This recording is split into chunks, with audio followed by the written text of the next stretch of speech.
Bom dia. Quem está aí, vi que Melissa chegou, André. Vamos dar início ao nosso ensinamento do dia de hoje. Nós estamos estudando o Dhammapada, estamos no capítulo 2, né, que é a Pamada Vaga, que é a via da diligência na atenção ou vigilância. Tá? Esses são ensinamentos do próprio Buda Shakyamuni, como eu já disse, que foram mais de 300 ensinamentos dele, que foram coletados e feitos, então, nessa forma desse texto aqui, ao longo dos concílios que aconteceram no passado. Tá? Então, esse é o ensinamento dito do Hinayana, da escola Theravada. Tá? Mas nós, como eu disse na semana passada, não podemos esquecer que nós estamos dentro do Mahayana. A nossa prática da atenção, da vigilância, toda a nossa prática tem um único só objetivo, que é liberar todos os seres dos nossos julgamentos. Tá? E aí, numa visão mais aprofundada disso, que a gente consiga tomar sobre nós mesmos todos os sofrimentos, todas as críticas, todas as doenças de todos os seres e dar para eles toda a nossa felicidade, nossa virtude, nossa saúde. Tá? Então, esse é o objetivo aqui.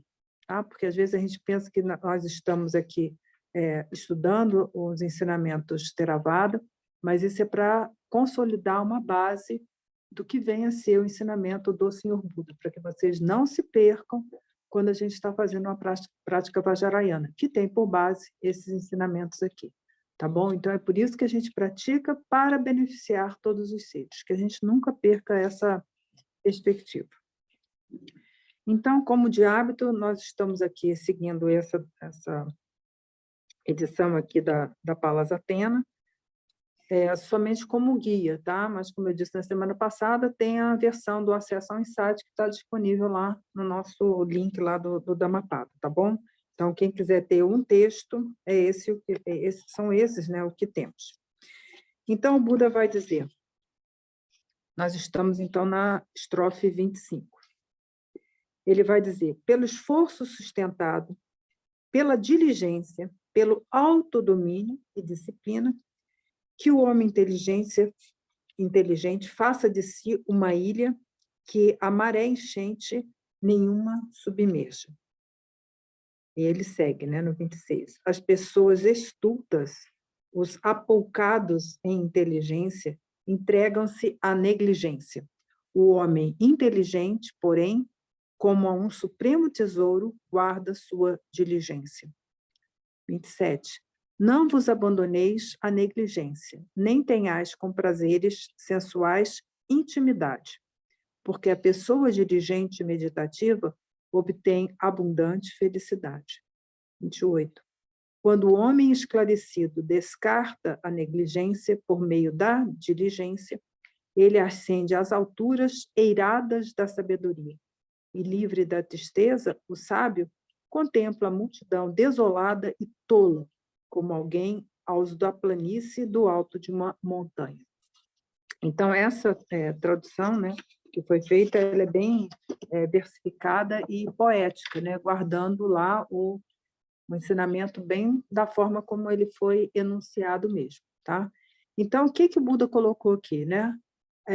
As desvantagens da negligência, que é a falta de atenção e vigilância, e as vantagens do uso da atenção e da vigilância. Então, são esses dois elementos que estão sendo colocados aqui pelo Buda. Então, agora eu vou ler essa nova tradução, que eu até já fiz ontem uma nova revisão nele aqui. Então, só para vocês entenderem um pouquinho mais, né, mais profundamente do que vem, porque às vezes nessa forma poética não é muito claro para a gente entender, ainda mais com umas palavras apoucados de inteligência, né? Não é uma palavra que a gente usa no nosso cotidiano. Então, vamos lá. 25. Continuamente aumentando na glória com atenção enérgica, com comedimento, autocontrole e pureza nos atos, o homem sábio pode fazer para si a sua ilha, que nenhuma inundação pode submergir. 26. Os tolos entregam-se à negligência, seguem a vaidade, os prazeres sensuais, a má sabedoria. O sábio mantém a atenção, diligência e vigilância como seu precioso tesouro.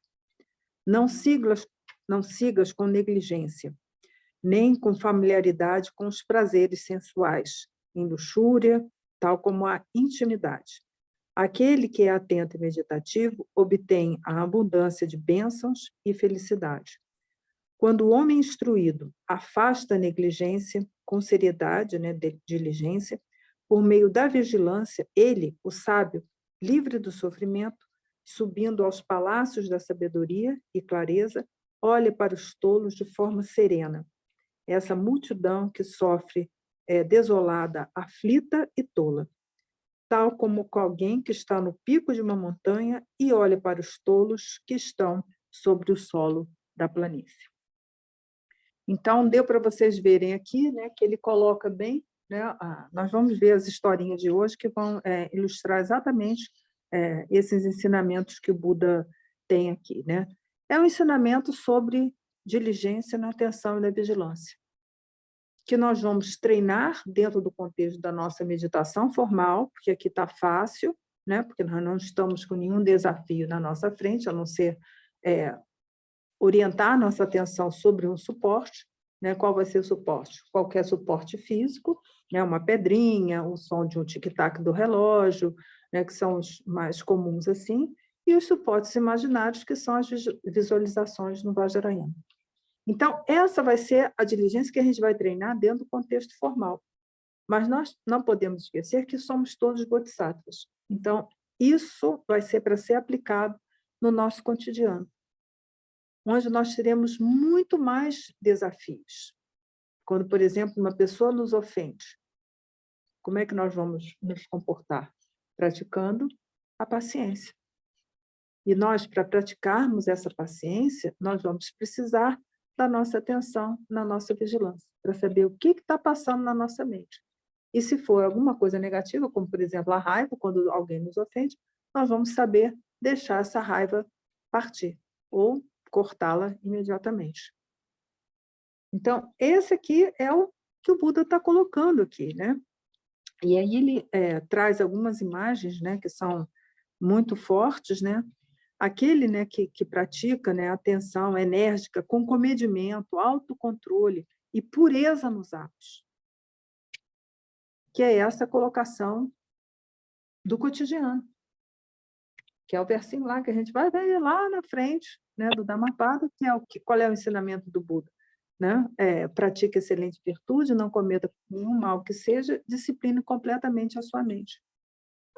Então, é isso que vai falar. Você vai fazer, aquele que pratica com diligência, vai fazer de si uma ilha que nenhuma inundação pode submergir. É uma metáfora que o Buda usou, mas olha só a pureza e a clareza dessa metáfora para a gente. Já pensou a gente se tornar essa ilha que nada pode submergir?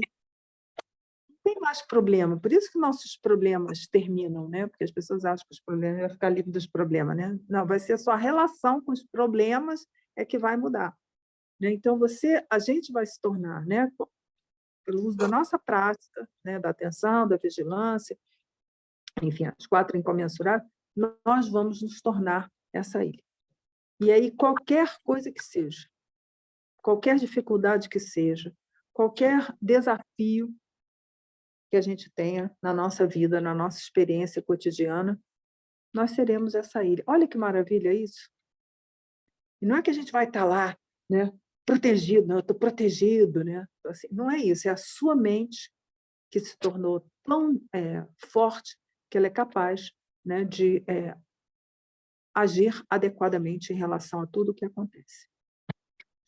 E aí o Buda segue, em relação aos tolos, ele chama de tolos, aqueles que se entregam à negligência, aqueles desatentos.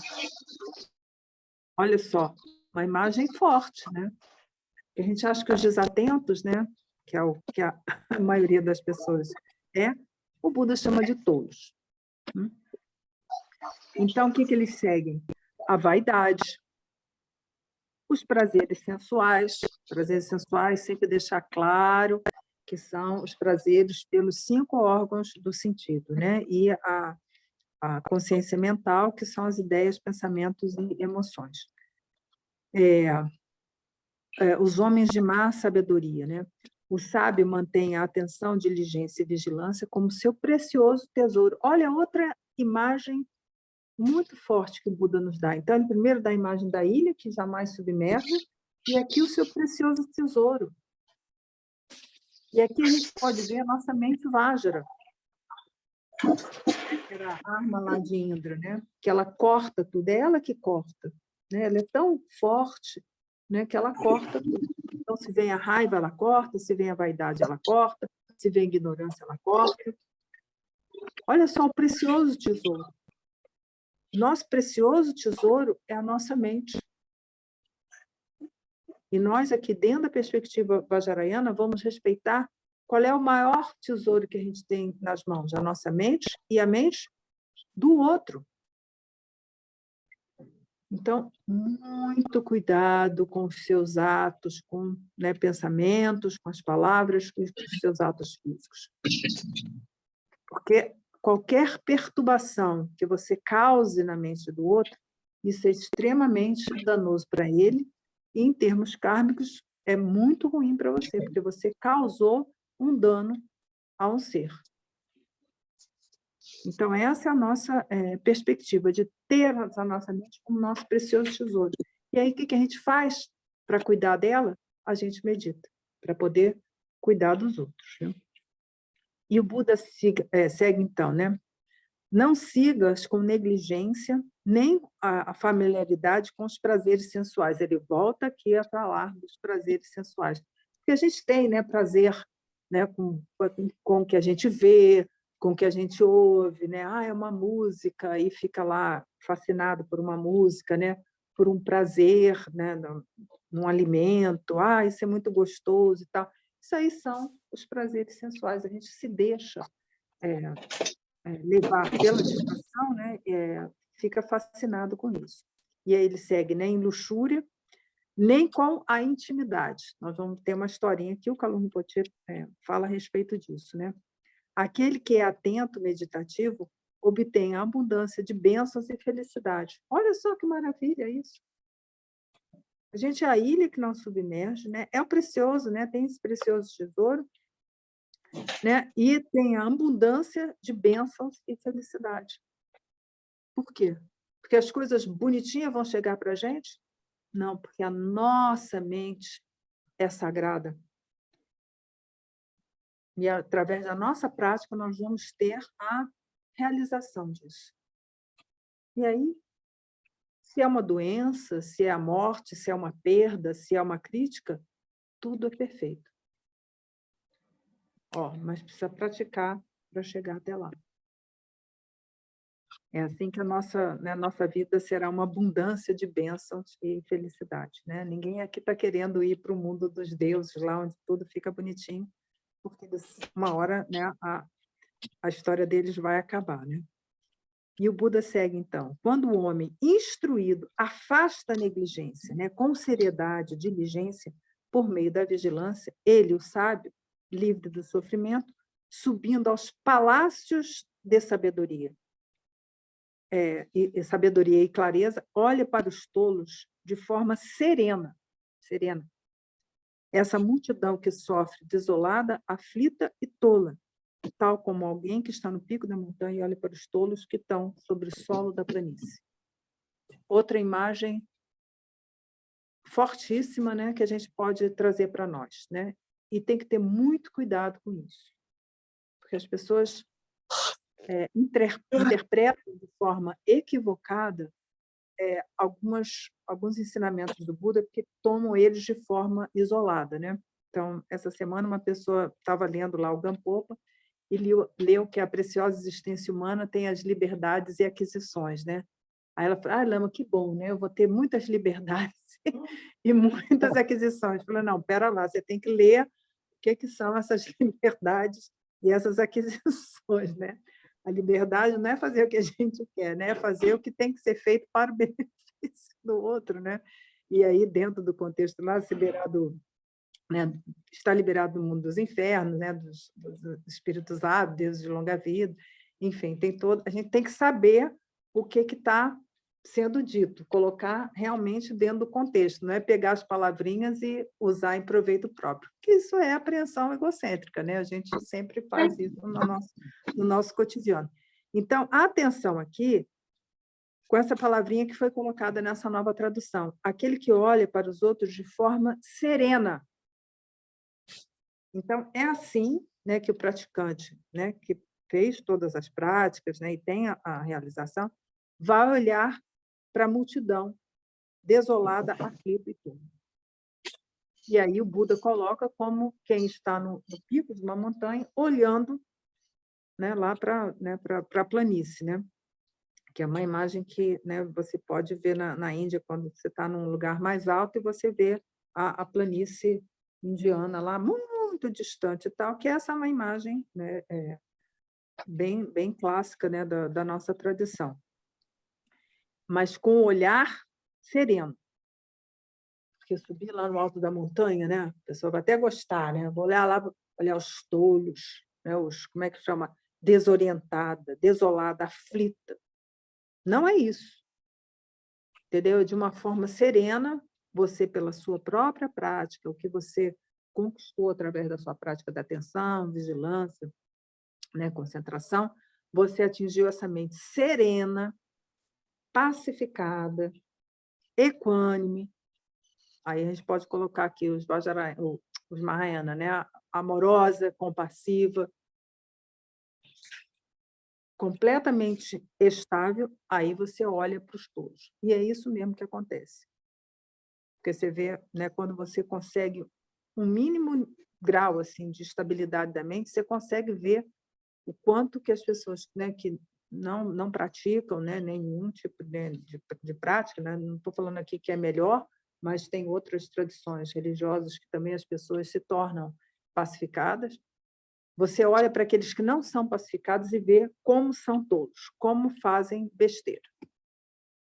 E ficam ali insistindo naquele erro, buscando a felicidade, porque os pobrezinhos querem o quê? Eles querem ser felizes, igual a nós. Entendeu? Mas como eles não sabem quais são as causas da felicidade, eles erram sem cessar, né? E essa portinha, infelizmente, é uma portinha que só abre por dentro.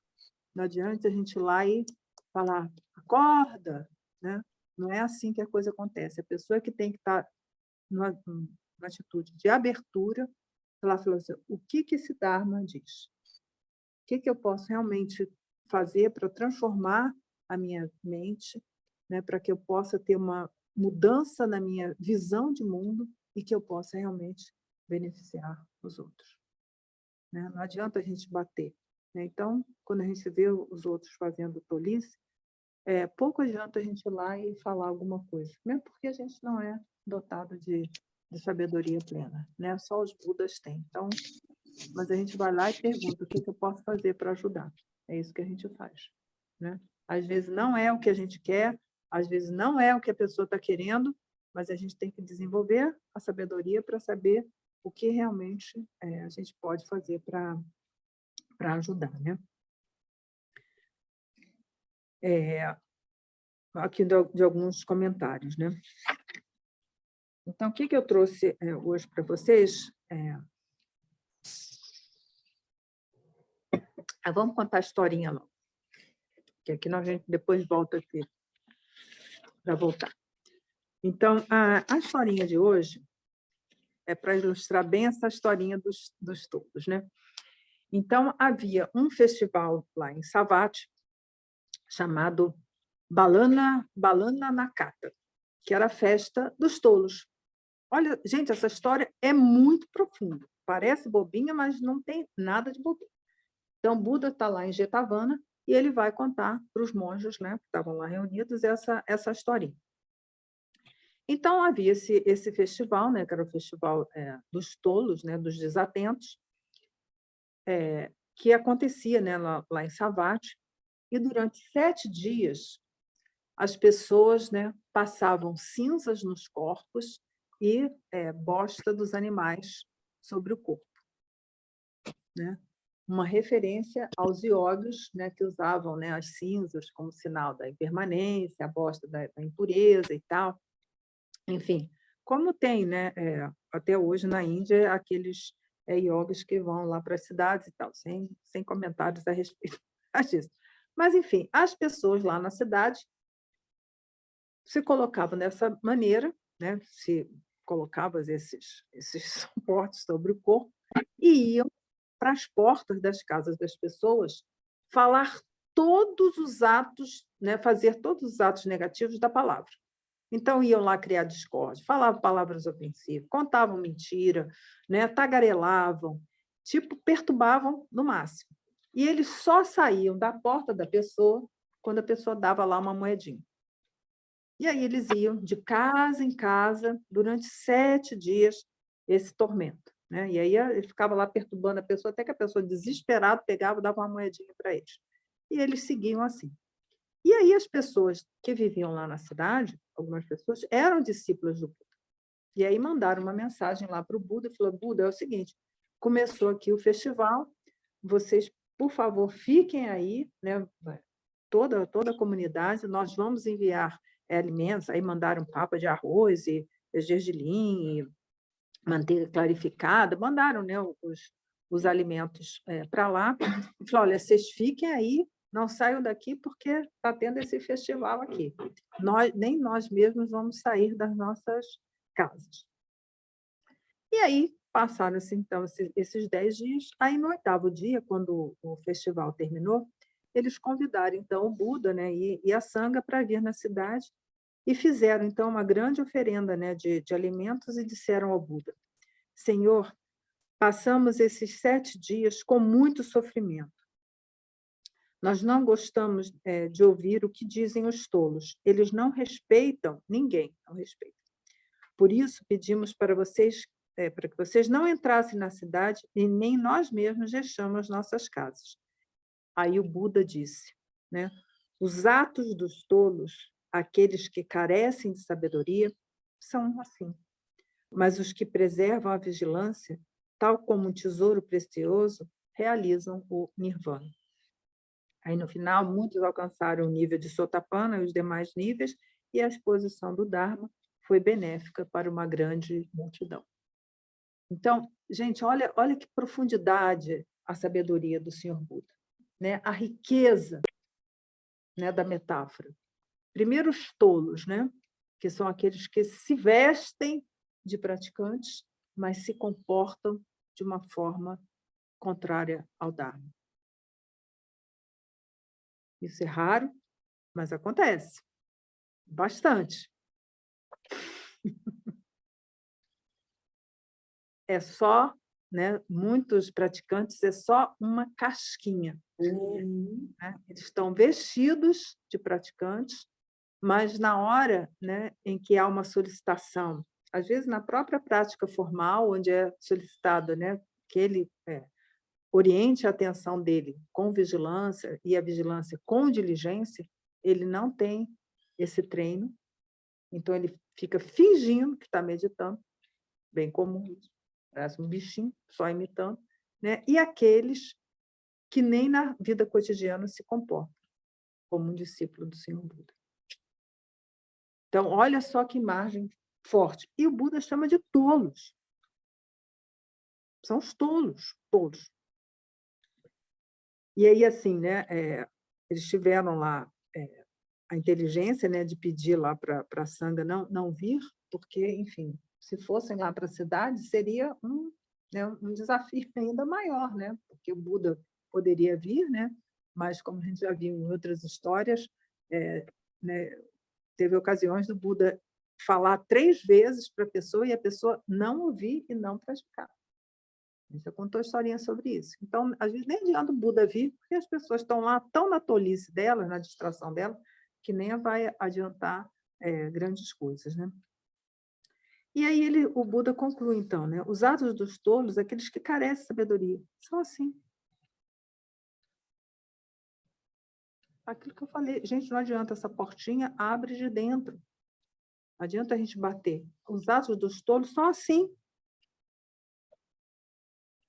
O Buda criticou alguma coisa? Ah, os touros, eles deveriam. Não, são assim. Mas os que preservam a vigilância, tal como o tesouro precioso, a imagem do tesouro precioso, realizam o Nirvana, que aqui é a perspectiva hinayana, né? Nirvana é não elo, né? Não apego, não se vincular aos objetos que aparecem na nossa experiência. Então, essa é a historinha, né? Para a gente ver a riqueza de imagens e que a gente guarde essas metáforas para seguir na nossa prática. Ai, gente. Tem alguém com o microfone ligado aí. Isso que é Flávio. Por gentileza, a gente pede para desligar. Muito obrigada, Flávio. Então, alguma dúvida até aí, gente? Então, que a gente trouxe do Dhammapada é isso, né? Depois a gente vem alguns comentários. E aí a gente entra dentro o quê? Da perspectiva do Vajrayana, com Dilgo Khyentse e Kalu Rinpoche, precedente. Então, nós vamos ver aqui, né, o Coração da Compaixão, como é que é um comentário sobre as 37 práticas do Bodhisattva, né? Esse aqui é o texto sobre isso, onde o Dilgo Khyentse Rinpoche vai fazer um comentário então, sobre a diligência, que é uma das paramitas. Como é que a gente vai praticar isso dentro, né, dentro da perspectiva aqui, um comentário de um texto Mahayana, mas ele é um mestre Vajrayana, né? E aí ele diz, né? Eu digo 500, então. Atenção e diligência são vitais para obter o despertar. Isso aí está tudo bem claro para vocês, né? Não tem outro meio de obter o despertar, ou seja, se livrar da ignorância, dos véus das paixões, dos véus do karma, se não for através da atenção e da vigilância. Tá? O método é esse. Tá? Se a gente está querendo outras coisas, não é aqui, não temos. Né? O que é essa diligência? Né? Como é que ele coloca isso? Né? É o esforço alegre. Lembram lá, quando a gente viu o Bodhisattva Charyavatara, né? Esse esforço é alegre, a gente fica feliz de fazer a coisa. É difícil? É, mas a gente tem uma postura alegre. Esse alegre não é um alegre bobo. É um estado de relaxamento, ao mesmo tempo que tem um estado de atenção. É um estado que a gente nem sabe. Como é que a gente fica relaxado e atento? Pois é, mas a gente tem que descobrir isso, né? Através da nossa prática, né? Então, esforço alegre e ativo, com determinação para praticar a meditação e os atos positivos sem nenhuma expectativa de satisfação pessoal. Outra coisa importante, não ter expectativa de absolutamente nada, de nenhuma recompensa, porque não tem. Não esperai agradecimento. Assim conclui-se o texto de Lojong. Então, praticar os atos positivos sem esperar reconhecimento de ninguém. A gente fica feliz com a nossa prática da virtude quando a gente conseguiu, por exemplo, subjugar um momento de raiva, né? Conseguiu doar algum dos nossos recursos, que seja tempo, alimento, recurso financeiro, nosso conhecimento, né? Uma língua que a gente sabe para poder traduzir os textos. A gente fica feliz com isso. É um sentimento de dignidade, né? Mas não é assim uma alegria boba, né? A gente tem que estar muito atento com essas palavras que a gente usa nas traduções, né? E aí ele vai dar os 3 tipos, né, de diligência ou de coragem, né? Que ela alegre, né? Diante dos obstáculos, né? Ou seja, quando subjuga as emoções negativas, o apego ao conforto. Olha só, o apego ao conforto. Como é que a gente... Isso, né, isso é realmente um obstáculo, né? E a doença e a morte. Então, essa diligência, essa coragem, né, essa prática da atenção, da vigilância com diligência, esse é o primeiro tipo. Uma disposição relaxada, né, firme, diante de todos os obstáculos que possam surgir. A gente já falou disso aqui hoje, né? Como é que a gente lida no cotidiano, né? E aí, a coragem em ação, ou a diligência em ação, que é a acumulação de mérito, que eu já falei aqui várias vezes. O que faz a gente progredir é a acumulação de mérito e de sabedoria. Elas são a base para o desenvolvimento da mente do despertar. Sem mente do despertar, não tem despertar. É a nossa aspiração, é o nosso colocar em prática, através da prática das paramitas, que nós vamos progredir nessa via gradual que o Buda ensinou. Sem mérito, não tem despertar. Tá? É o quanto que a gente abre mão da gente mesmo, né? Sem querer impressionar os outros, sem querer reconhecimento, sem querer agradecimento. Quanto que a gente abre mão da gente mesmo? E essa é uma perguntinha que a gente pode fazer lá no final do dia, né? O quanto eu abri mão de mim mesmo para poder fazer o que o outro está precisando? Esse é o caminho do Bodhisattva, gente. E isso é colocado bem claro aqui, né? E ele segue, então, né? A diligência ininterrupta ou insaciável para trabalhar, né, para o bem de todos os seres com corpo, palavra e mente. Então, gradativamente, com a nossa prática, né, da atenção, da vigilância, ela vai se tornar ininterrupta e insaciável. A gente nunca vai estar satisfeito assim, hoje eu ajudei uma pessoa, que bom. Isso aí é o comecinho da história. Depois assim, o que eu deixei de fazer e que eu poderia ter ajudado. Então, ela vai ser ininterrupta, vai ser o tempo todo realmente está procurando assim, o que eu posso fazer para ajudar o outro, né? O que quer que seja. Às vezes não precisa nem pedir, porque você está vendo que a pessoa está precisando, a pessoa pegou o café, entendeu? E ela usa o café com açúcar, você já pega lá, já bota o potinho de açúcar para ele.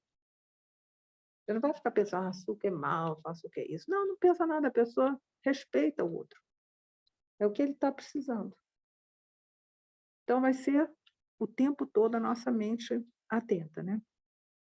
Isso vai fazer com que a gente vá remediar, então, as 3 preguiças, né? A primeira delas é o apego ao conforto. Atenção, apego ao conforto. Quanto que a gente se mata nessa vida para ter conforto? Uma televisão deste tamanho assim, não sei o quê, que tem internet, que tem não sei o quê, blá, blá, blá, blá, blá, blá. A gente se mata para ter um negócio que é o quê? Para conforto. Meu Deus. A gente tem que olhar para uma pessoa dessa como olhos todos. A pessoa se mata para ter um carro, não sei o quê, não sei o quê.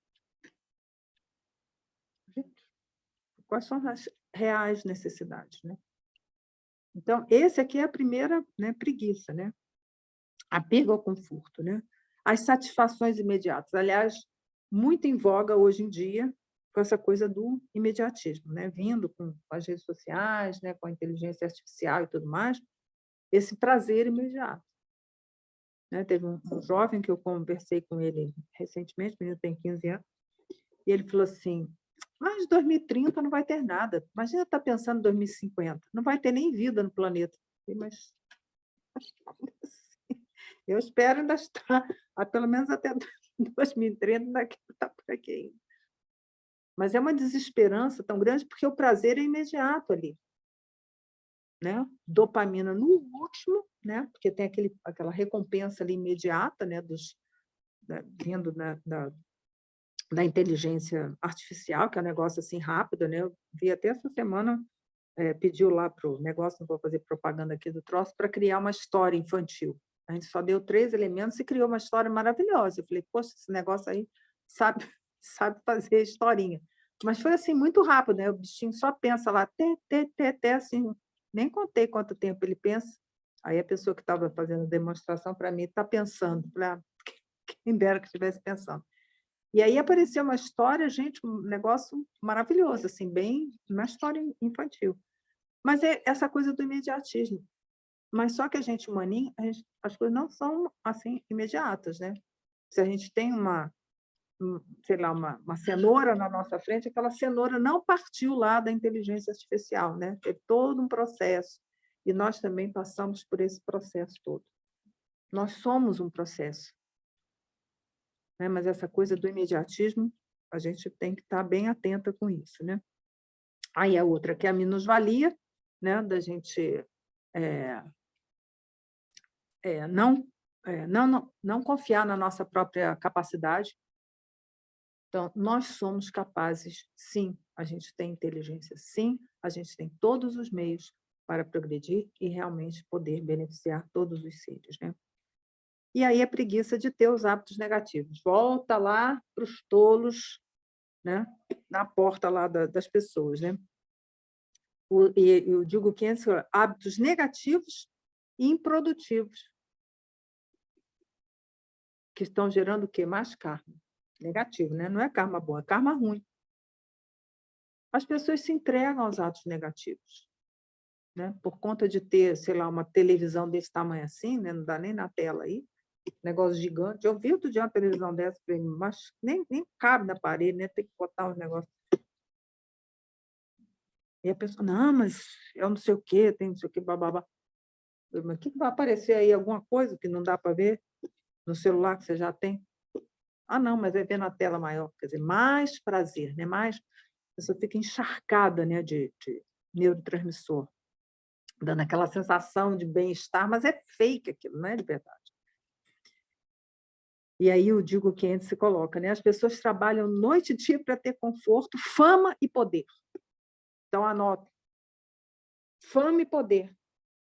Porque não é só o conforto, é a fama e poder, porque aí você pode mostrar para o vizinho ou para o colega, olha a televisão, ou falar lá no café na hora do trabalho, porque eu comprei uma televisão essa, o último modelo, mais não sei o quê. Então, gente, estava outro dia lá vendo o outro, esse óculos, negócio de realidade virtual. Botei aquele negócio para gente, isso aqui é uma... encharcou meu cérebro, depois eu tive que sacudir assim, sair. É um negócio louco, né? Que é feito para você endoidecer ele mesmo, né? E quanto que a gente se mata para ter coisas que são absolutamente inúteis. Inúteis. Inúteis. Serve para nada, não ajuda ninguém. Só para a gente ter mais conforto, que não vai ajudar a gente em absolutamente nada, né? E aí eu digo, Keynes, né? Nas situações difíceis, o praticante purifica a negatividade. Olha aí, isso é Mahayana. A gente vai tomar dificuldades negativas, tomar as adversidades como via. Que bom que o outro está falando palavras ofensivas, oportunidade de você praticar a paciência. Que bom que o outro está lá, sei lá, com a felicidade dele que ele conseguiu, entendeu? Você se regozija, não fica com inveja, nem com ciúme. Então, dentro, né, da perspectiva mahayana, a gente agradece a eles, porque eles são os nossos mestres, né? E ele segue, né? Então, ele purifica as negatividades desta vida e das vidas passadas e acumula mérito. Então, é só sucesso esse negócio de enfrentar a dificuldade. Agora, não é nenhuma uma incitação para a gente caçar confusão na fila, não. Tá? Vou lá buscar uma confusão que é para eu ficar. Não, pode deixar que a vida já é cheia de probleminha, já tem bastante, não precisa ir atrás. E aí ele cita, então, Padampa Sangha, né, que foi o mestre da linhagem de Cho, né, Matik Labdron, e aí é um versinho, né, do Padampa Sangha, né? Se sua perseverança não tem a força, você não alcançará a budeidade. Porque, como eu disse semana passada, a única coisa que a gente controla nessa vida é o quê? O esforço. Então, o esforço está aqui, ó, diligência, né? Aplicação na nossa prática, né? E ele diz, né? O Buda é renomado por ter levado a paramita da diligência à perfeição. Então, essa é a história da gente, né, ver o Buda Shakyamuni, que através das suas 545 vidas que são relatadas nas vidas anteriores dele, através da diligência, e aí renascendo como o Buda Shakyamuni, né, como o Buda chamado histórico, ele levou a paramita à perfeição. Então, gente, vamos lá, entendeu?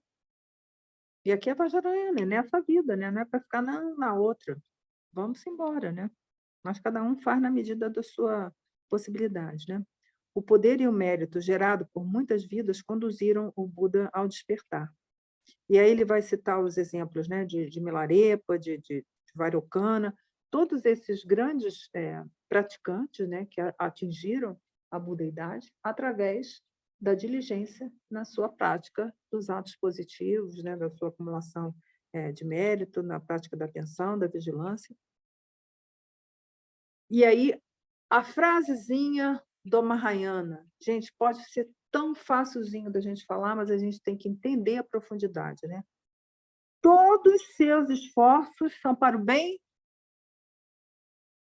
do outro. Para que a gente está praticando o bem do outro? Para que a gente está no cotidiano o bem do outro? Então, não seja exuberante, né? Não seja vaidoso, não espere agradecimento.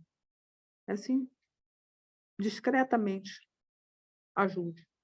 Porque, às vezes, a gente faz as coisas, às vezes, querendo um agradecimento. Puxa, nem falou muito obrigada. Não fala isso? Nem agradeceu. Não, deixa o outro, ficou lá. Tá bom, gente, você já fez o seu ato, né? E aí ele segue, né? Permaneça humilde. Já falamos sobre isso, critérios de progresso. Né? O verdadeiro praticante é humilde, né? Não quer nada em troca, ninguém nem sabe que ele é um praticante, né? As atitudes, né, permanecem naturais, mas o que mudou foi a própria qualidade da mente, né? E não tenha nenhum traço de esperança, de retorno, de nada. Muito profundo isso aqui também. A gente está acostumado a fazer uma coisa e acontecer, né? A gente mistura lá os ingredientes do bolo para ter o bolo, para comer o bolo, não é isso? Esse é o processo natural que a gente faz na nossa vida. Mas esses atos positivos, todos que a gente vai fazer, que seja na meditação ou fora da meditação, não espera nada. Né? Ah, mas eu quero alcançar o despertar. Não tem esperança disso também, não. Ele chegará com certeza se você praticar. Não precisa ficar, isso, já fiz aquilo outro. Não, ninguém fez nada, gente. A gente vai treinando a nossa mente tranquilamente, né? Mas de forma perseverante, né? Não é tranquilamente lá relaxado, né? É que a gente vai atingir o fruto do despertar. E aí ele recomenda, então, para aumentar a sua diligência, primeira coisa, aí são, né, os conselhos dele. Reflita sobre a impermanência.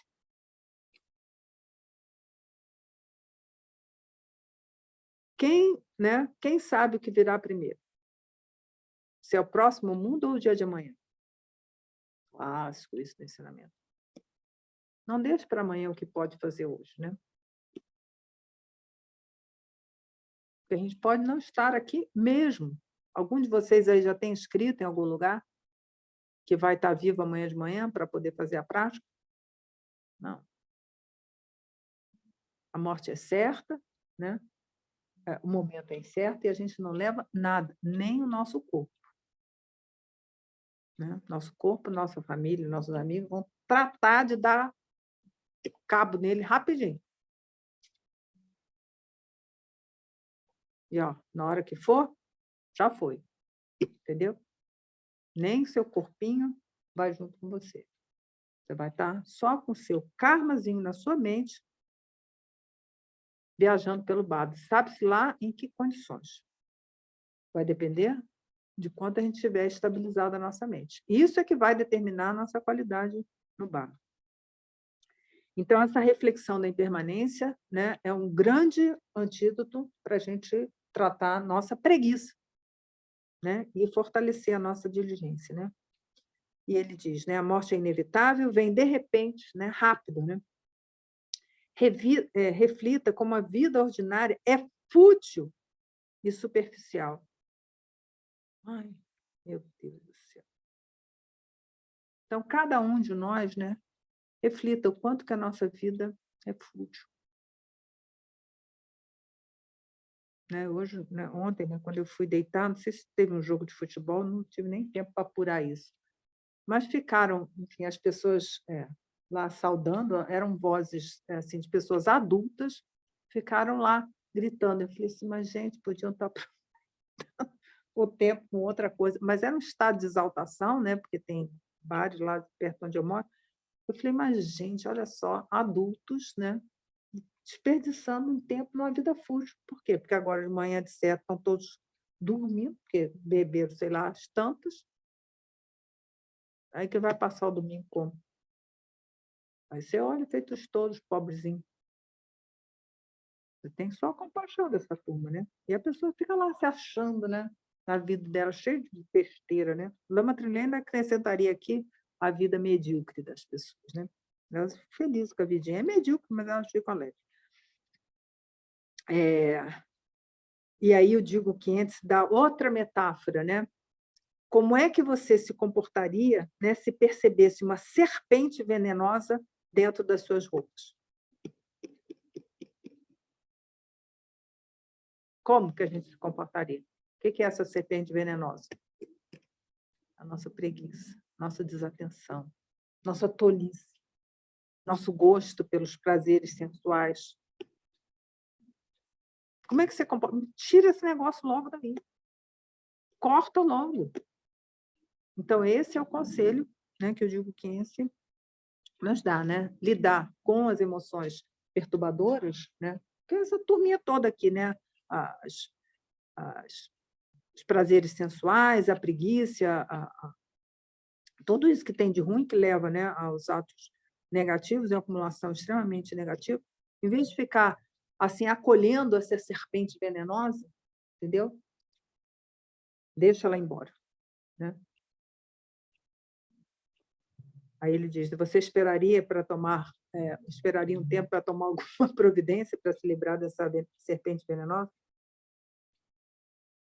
Então é assim que a gente deve se liberar da negligência, da desatenção.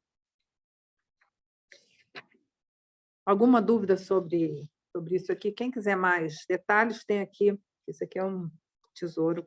Quem já me acompanha sabe que, né, isso aqui é as 37 práticas do Bodhisattva, é outro texto, né, de treinamento da mente, que vai falar sobre as paramitas e, enfim, a clareza, né, a sabedoria de um mestre como esse ajuda a gente a compreender qual é o caminho do Bodhisattva, né? Não é só da gente pegar os ensinamentos, né, e colocar como como é que chama, uma etiqueta sobre nós, assim, é porque eu sou um bodhisattva, porque eu estudo isso, porque eu faço isso. Não é nada disso, não. É realmente uma transformação da nossa visão do mundo.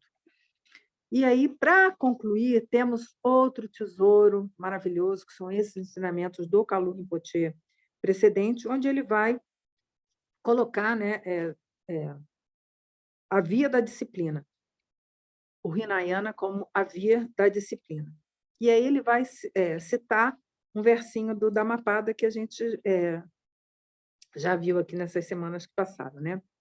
E ele coloca: a vigilância é o caminho do reino imortal. A negligência, aquele que a conduz à morte, né? Os homens vigilantes não morrem, né? Os negligentes são como já mortos. A gente já viu isso na semana passada. O negligente na atenção, na vigilância, é como se já tivesse morto. Que aqui o Buda já foi mais bonzinho, né? E já falou que são os tolos. Mas aqui, né, nesse versinho que o Kalu Rinpoche cita, ele já cita como mortos. A pessoa está lá, com a vidinha dela fútil, medíocre, que é mais superficial. Coitadinho, já um pobrezinho está morto já. Uma visão mais compassiva, tal dos tolos, mas o pobrezinho já está morto, né? E aí o que vai dizer o Kalu Rinpoche? Tem duas historinhas aqui, vamos ver se dá tempo, né? São duas historinhas importantes também, né? E ele vai dizer, então, para obter um despertar, é preciso reconhecer a natureza essencial da mente. É a mente que rege os nossos atos e decide o que falamos e fazemos. Então, a nossa prática vai ser, ao longo, né, do nosso treinamento, reconhecer a natureza essencial da mente. Compreender o modo de funcionamento da mente.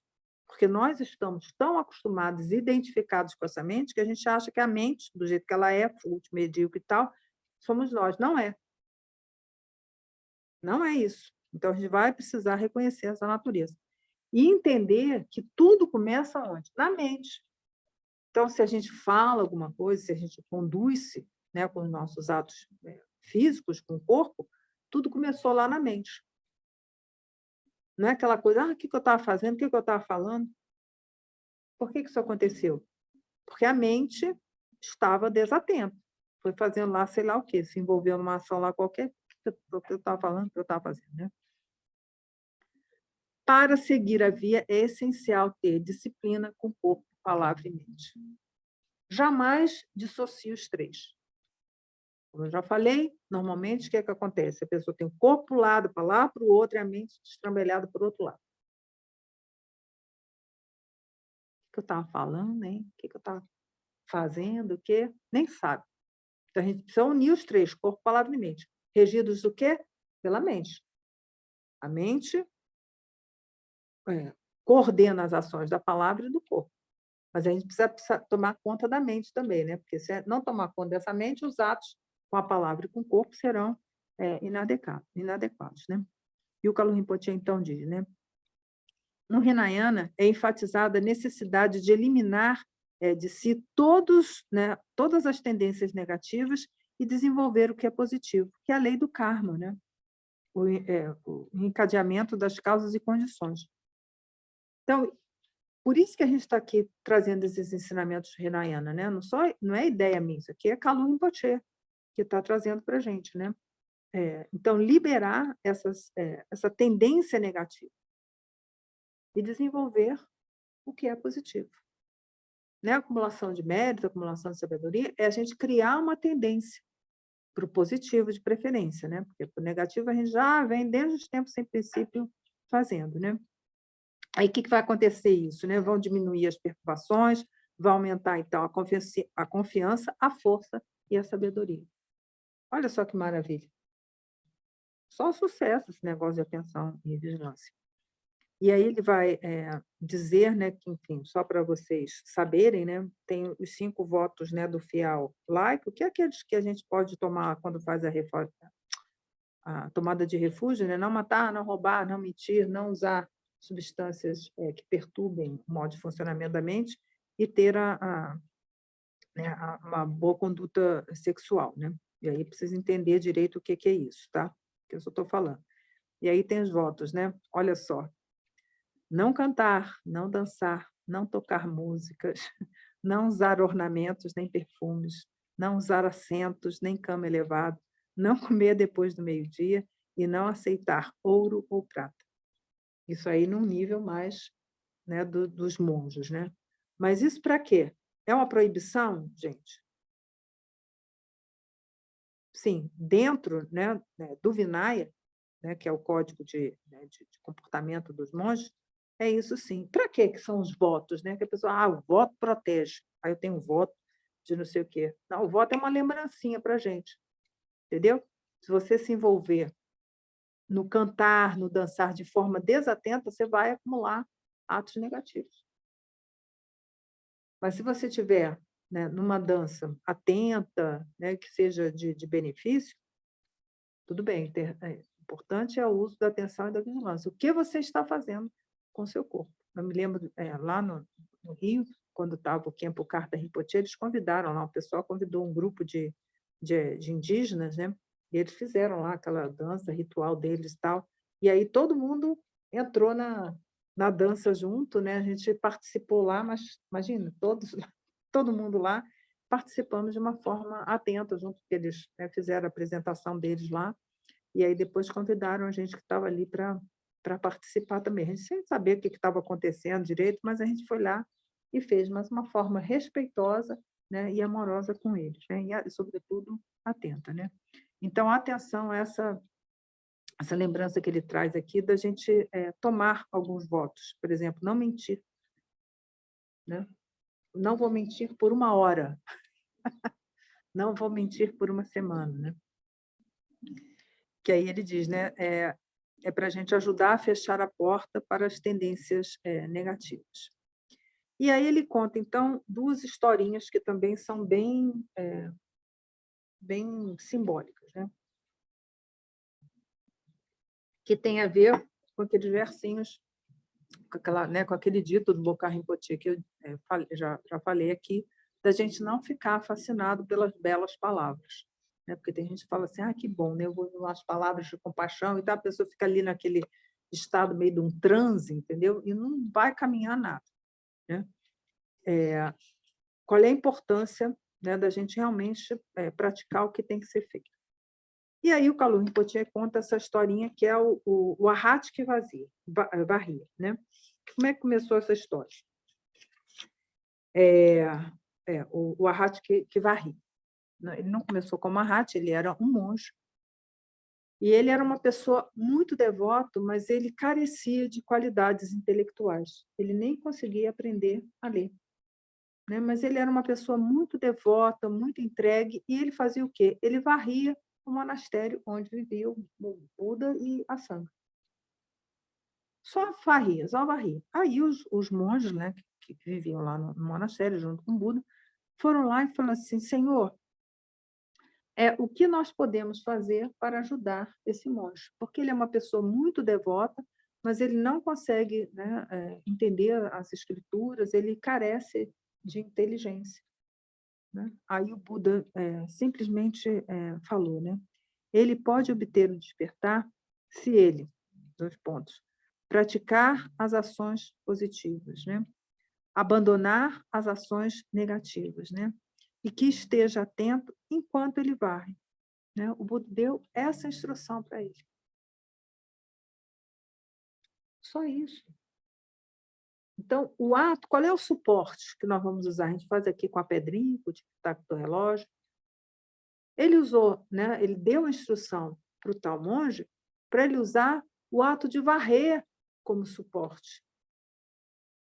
Não é para você varrer ouvindo a música ou desatento, não. Varrer de forma atenta e praticar os atos negativos e abandonar os atos negativos. Só isso. Aquele versinho lá do Dhammapada. É isso, disciplinar completamente a sua mente. E aí, né, é dito, né, que o monge praticou, então, por muitos anos e purificou sua mente dos véus, né, e a sua inteligência aguçou. Finalmente, um dia que o Buda ensinava as 4 nobres verdades, né, ele compreendeu o sentido profundo e atingiu o estado de arhati. E ele se tornou, então, um dos grandes arhatis do séquito do Buda. Gente, essas historinhas parecem bobinhas, mas não tem nada de bobinho. Elas são absolutamente profundas. Porque, sobretudo, nós aqui ocidentais, que estudamos e tal, temos uma fascinação pelas belas palavras. Mas a gente faz o quê? Transforma isso numa etiqueta para colar no nosso corpo. E não é isso.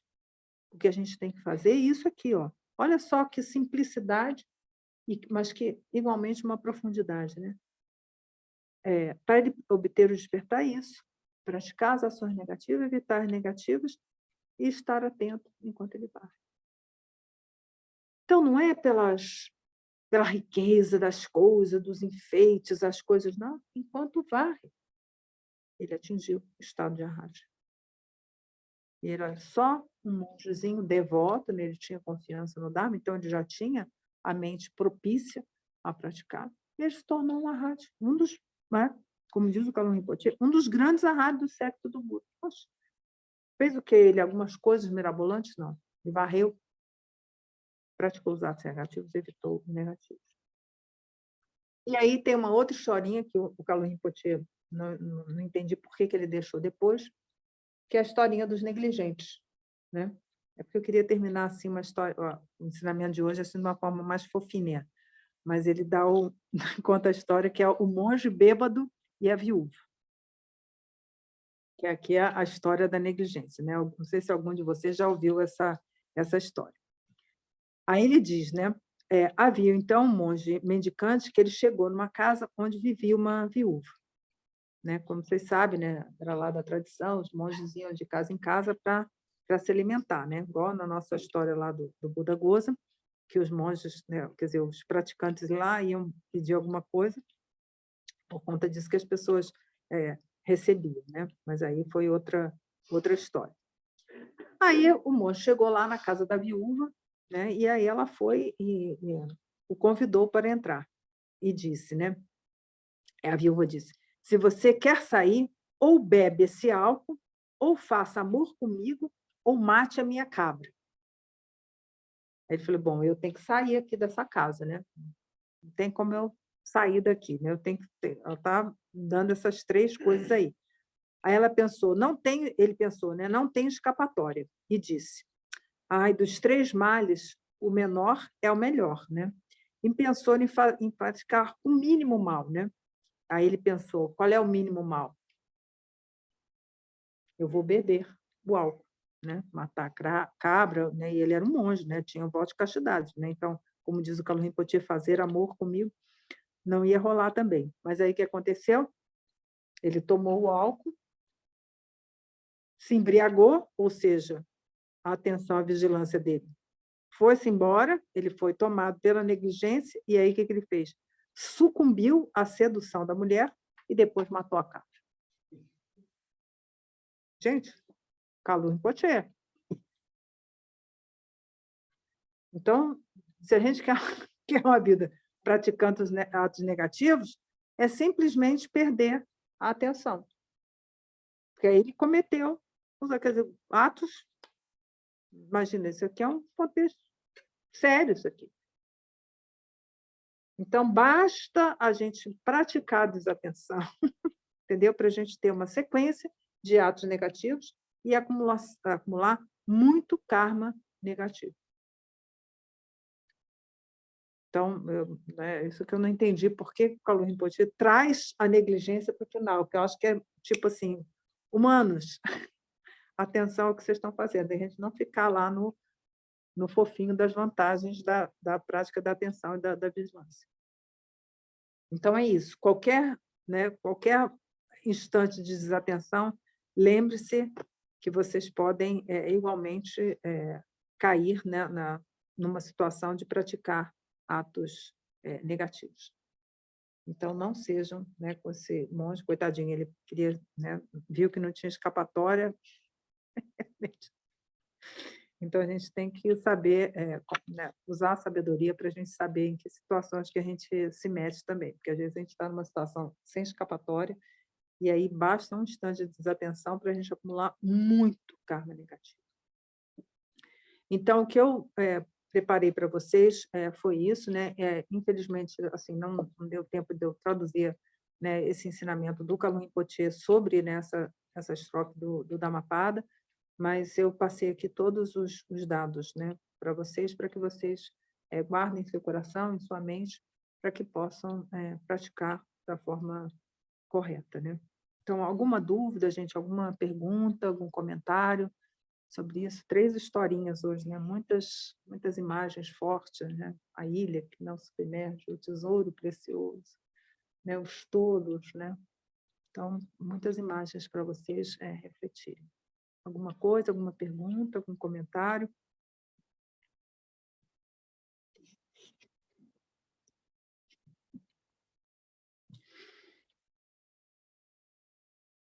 Silêncio, né? Espero que tenha entrado aí, vocês trabalhem esses diversos elementos aí durante a semana, né? Porque seguiremos na próxima semana com as estrofes a seguir, tá bom? E aí, o que a gente faz, então? Antes da nossa pausa, nós fazemos a dedicatória, né? Porque a gente está aqui para o bem, realmente, de todos os seres. Então, graças a esse mérito, tendo obtido a onisciência e vencido os inimigos que são as máculas, posso liberar todos os seres do oceano do Sansara, agitado pelas ondas do nascimento, velhice, doença e morte. Então, tchau para vocês, né? Para quem for fazer a prática com Lama Sonam daqui a pouquinho, né? Aguarde que daqui a pouco voltaremos, né? Senão, para os outros, né? Uma semana abençoada para todos, que tudo seja maravilhoso e perfeito. Tá bom? Tchau, então, para vocês. Até o Gratidão, próximo. Laura.